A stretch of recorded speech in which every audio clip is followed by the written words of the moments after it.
देखो हमारे पास कॉन्सेप्ट है अकाउंटिंग प्रिंसिपल एंड कॉन्सेप्ट्स।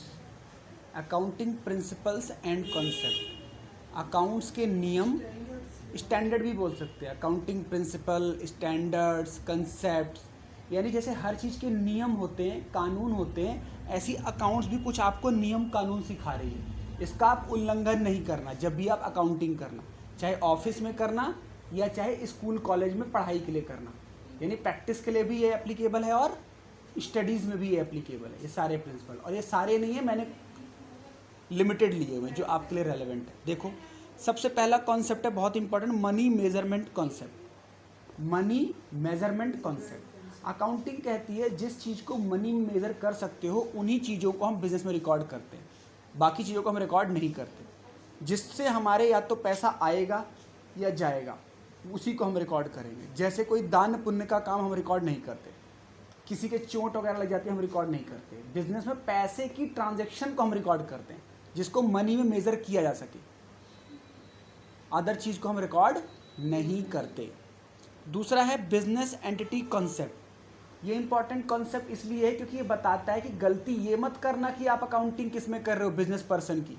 ये सिखाता है कि अकाउंटिंग में एंट्री हम किसकी करते हैं, बिजनेस पर्सन की नहीं, बिजनेस की जाती है।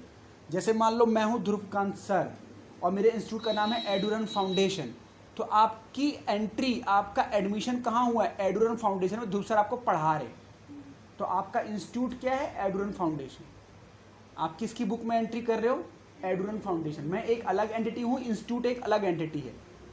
तो बिजनेस एंटिटी कॉन्सेप्ट, बिजनेस अलग है और बिजनेस करने वाला अलग है। नेक्स्ट मैचिंग कॉन्सेप्ट, ध्यान समझो। मैचिंग कॉन्सेप्ट कहता है कि जितने आप खर्चे करते हो या इनकम अर्न करते हो वो पर्टिकुलर पीरियड से रिलेट होना चाहिए। जैसे मान लो कोई खर्चा कर रहे हो जो टाइम से ज़्यादा का कर रहे हो तो वो उस पीरियड का नहीं रिकॉर्ड करो, वो प्रीपेड बन जाएगा। या कोई खर्चा पे किया, 2-3 महीने से पे नहीं किया और इकट्ठा पे कर दिया, तो उसको हम क्या मानेंगे, जिस पीरियड में है उसी पीरियड का हम उसको डालेंगे। मैचिंग कॉन्सेप्ट यही कहता है कि आपको खर्चों का रिकॉर्ड सिस्टमेटिक रखना पड़ेगा। ये नहीं आपने इकट्ठा पे कर दिया उस मंथ का दिखा दिया, एक पर्टिकुलर पीरियड का होना चाहिए। जैसे 12 महीने का इंश्योरेंस प्रीमियम जाता है, 12 महीने की मान लो कोई और ईएमआई जा रही है या कोई ईएमआई मंथली जा रही है, स्कूल की फीस क्वार्टरली जा रही है, तो क्वार्टरली का मतलब है एक टाइम पीरियड है ना रिकॉर्ड करने का। ये थोड़ा ना है कि आप जब पे करते हो तभी खर्चा मान लेते हो। खर्चा जिस मंथ का है उस मंथ में रिकॉर्ड होगा, चाहे आउटस्टैंडिंग के नाम से, प्रीपेड के नाम से, चाहे एक्चुअल पेमेंट के नाम से। नेक्स्ट है कंजर्वेटिज्म कॉन्सेप्ट। इंग्लिश में इसकी कहावत है, इसमें कहा जाता है you should record all future probable expenses but you should not record any future probable incomes unless until it is recognize. Conservative concept को बोलते हैं कंजूसी वाला कॉन्सेप्ट, कि फ्यूचर में होने वाले लॉस को आज ही रिकॉर्ड कर लो, चाहे भले वो हुए नहीं हुए, लेकिन फ्यूचर में होने वाली एक्सपेक्टेड इनकम को रिकॉर्ड अभी मत करो जब तक वो हो ना जाए। समझ गए आप, खर्चों को रिकॉर्ड कर लो, होने वाले हैं, लेकिन इनकम को तब तक रिकॉर्ड मत करो जब तक वो हो ना जाए, कंजर्वेटिज्म। नेक्स्ट है मटीरियलिटी कॉन्सेप्ट। इसका बेस्ट एग्जांपल क्या है, कैलकुलेटर। मटीरियलिटी कॉन्सेप्ट कहता है वैसे तो कैपिटल एक्सपेंडिचर क्या होते हैं, जो लॉन्ग टर्म के लिए होते हैं, जिनमें बहुत बड़ा खर्चा हो जाता है, जैसे मशीन खरीदा, कंप्यूटर खरीदा, कार खरीदी, ये बड़े बड़े खर्चे हैं। ये कौन से खर्चे हैं, कैपिटल एक्सपेंडिचर, रेवेन्यू नहीं है। और रेवेन्यू कौन से होते हैं, जो छोटे मोटे खर्चे होते हैं और नॉर्मल बेसिस पे होते रहते हैं, लेकिन कभी कभी ऐसा खर्चा होता है वो लंबे टाइम के लिए हो जाता है इकट्ठा, लेकिन अमाउंट बहुत छोटा होता है। जैसे मान लो मेरा इंस्टीट्यूट है, तो मेरे इंस्टीट्यूट में कैलकुलेटर जो मैंने रखा हुआ है 100 रुपये का, वो कितने साल से, 4 साल से, वो खराब ही नहीं हुआ, तो क्या उसको कैपिटल खर्चा मान लें, नहीं, वो रेवेन्यू एक्सपेंस ही है, क्योंकि अमाउंट बहुत छोटा है, 100 रुपये का है, 200 रुपये का है। Clear. Next going concern concept. कोई भी बिजनेस ये मान के काम नहीं किया जाता है कि कल मैं बंद कर दूंगा, ये मान काम करता है कि मेरा बिजनेस कभी भी बंद नहीं होगा। गोइंग कंसर्न का मतलब हमेशा चलने वाला। बिजनेस टेम्परेरी के लिए नहीं किया जाता, नौकरी टेम्परेरी के लिए की जाती है, मैं छोड़ दूंगा, पसंद नहीं आएगा बदल दूंगा। बिजनेस ऐसे नहीं होता, बिजनेस को क्या माना जाता है, गोइंग कंसर्न माना जाता है।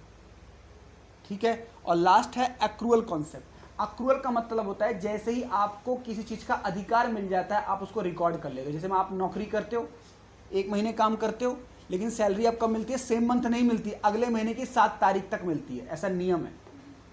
तुरंत उस महीने के 30 तारीख को नहीं मिलती, लेकिन जब आपने महीने भर काम कर लिया, 1-2 तारीख को आप ये मान लोगे ना तनख्वाह मिलेगी मुझे पिछले महीने की, चाहे भले आप 2 तारीख को छोड़ दो, लेकिन आपने काम किया ना, तो आपको अधिकार मिल गया ना उस महीने का सैलरी प्राप्त करने का। ये एक्रूअल प्रिंसिपल बोलता है। अगर आपने कहीं काम किया, काम बढ़िया कर दिया ईमानदारी, तो आप अपना वहाँ पे इनकम बता सकते हो कि मुझे यहाँ से इनकम मिलेगी, एक्रूअल कॉन्सेप्ट। ठीक है, तो ये हमारे पास क्या है, फंडामेंटल अकाउंटिंग प्रिंसिपल भी बोल सकते हो। वैसे फंडामेंटल अकाउंटिंग प्रिंसिपल 3 होते हैं, गोइंग कंसर्न, मटीरियलिटी, ठीक है ना। गोइंग कंसर्न कंसेप्ट में हमारे पास 3 प्रिंसिपल आते हैं, और उसको हम ये मान के चलते हैं कि हर बिजनेस को फॉलो करता होगा। तो इसमें एक प्रिंसिपल आता है कंसिस्टेंसी, मैं एक बार यहाँ लिख देता हूँ, 9th प्रिंसिपल लिख लो, कंसिस्टेंसी। फंडामेंटल प्रिंसिपल में एक आता है कंसिस्टेंसी, एक आता है हमारे पास अक्रूअल, और एक आता है हमारे पास गोइंग कंसर्न, एक आता है हमारे पास गोइंग कंसर्न। मतलब ये 3 प्रिंसिपल हम ये मान के चलेंगे हर बिजनेस को फॉलो करता है। फंडामेंटल मतलब मेन, अहम 3 प्रिंसिपल, ठीक है। और ये सारे क्या हैं, अकाउंटिंग प्रिंसिपल या कॉन्सेप्ट्स। क्लियर।